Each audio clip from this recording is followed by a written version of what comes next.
Hello, thanks for joining us. This is a Rain of Books book talk with Josh and John. We're talking The Martian by Andy Weir. This is a straight up survival story. It's not science fiction, it's science fact fiction. And we are on Mars for about, 590 sols, which is a little more than a year and a half Earth days. Sols is how they measure time on Mars. We're going to measure time and how awesome this book is. Huge fan of this book because it is a straight up survival tale. And there is a lot of interesting speculation on in the near future. If we landed a man on Mars, how would that mission go? If it goes wrong, could they survive? Because he's not getting back up for at least another 2 or 3 years until the next manned mission actually makes it, because we cannot just pump out rocket boosters and fly them to Mars. So great book, highly acclaimed, going to be adapted for film, but read the book first, right, John?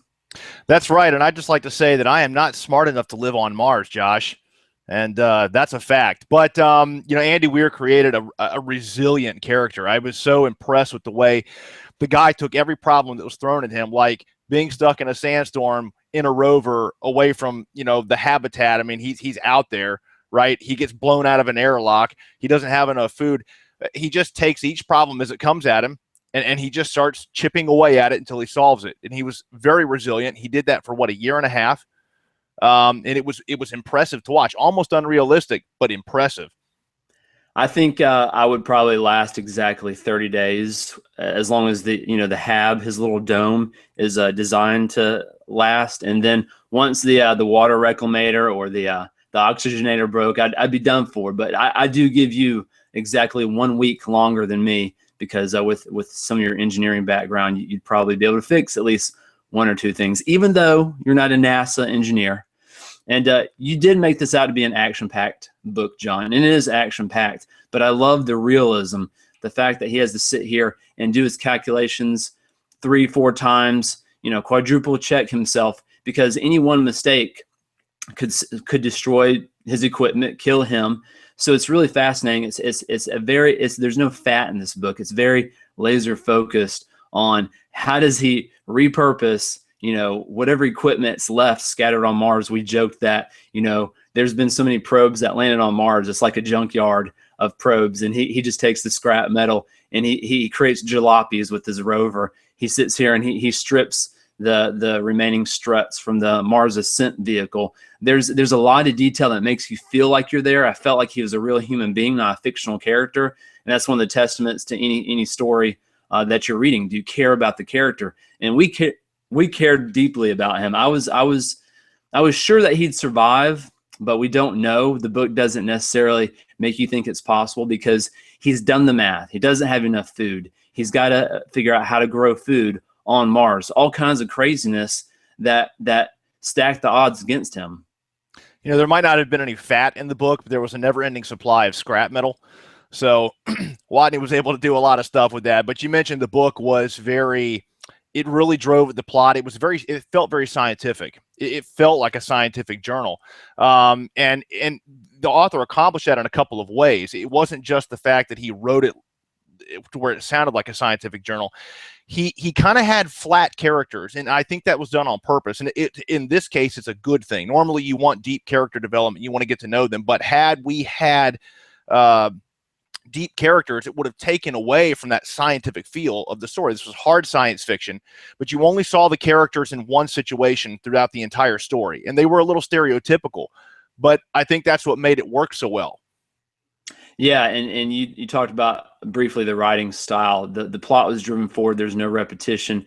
The heart and soul of the book, Mark Watney, back on Earth, you deal with the real politics and economics of how do you launch a rescue mission once they find out that he's alive. And so the decisions they make there, Mark doesn't know. And then on Mars, people on Earth don't know what he's doing. So when they find out, by mapping his satellite movement, they have satellite imagery where he's going. They can infer what he's doing, the decisions he makes, even though we don't hear from him, because most of the book is a firsthand perspective, a journal that he writes in. And then you get excited because there's that sense of drama and buildup and mystery of on both ends, they're working to save him and to survive. So I did love the writing style and how they kept it pretty tight with the drama. I failed science class, even though Mark sat here and told us how he survived. It was like Survival's Guide on Mars, and I would never be able to even figure out the oxygen to carbon dioxide ratio and how to take liquid oxygen and turn it to breathable oxygen. So it was kind of funny. I attempted to talk about that earlier in our long podcast, and I failed brilliantly on the science of this book. What is it that's combustible again? It's hydrogen. It is hydrogen. Straight up carbon, right? Wasn't it carbon? No, okay. It's hydrogen. God, don't touch the hydrogen. Hey, you know something else that I love that Andy Weir did, and we had a longer discussion about it.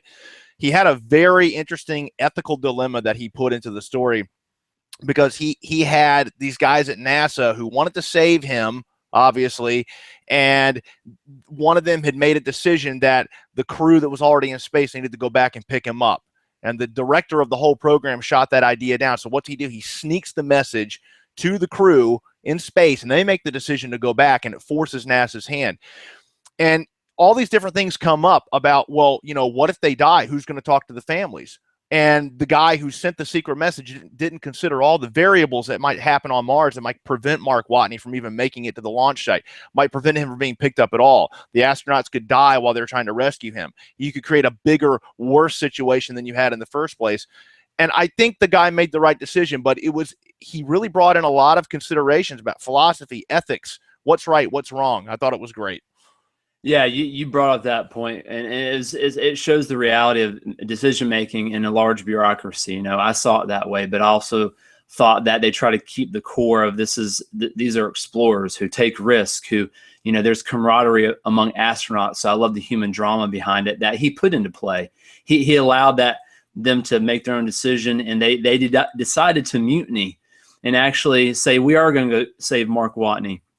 And everybody's like flipping out because they now have to come up with a plan to save 6 astronauts. But I love the human drama it introduced, the commander's decision saying, you know what, this is mutiny. And I'm like, whoa. But it doesn't take away from the focus of Mark. One of my favorite parts of the book is when, again, Mark is on the planet surviving. He's like the MacGyver of Mars. He gets in his rover that's modified to make it to a site that has potentially an ascent vehicle that can get him off the planet when the Hermes crew finally does arrive in about, I don't know, a year later. So he has a long time to plan this, but they can't account for the dust storm that's coming. So it's like the weatherman on Earth, and millions of people are watching Mark, and he has no idea there's this huge storm that could last for months.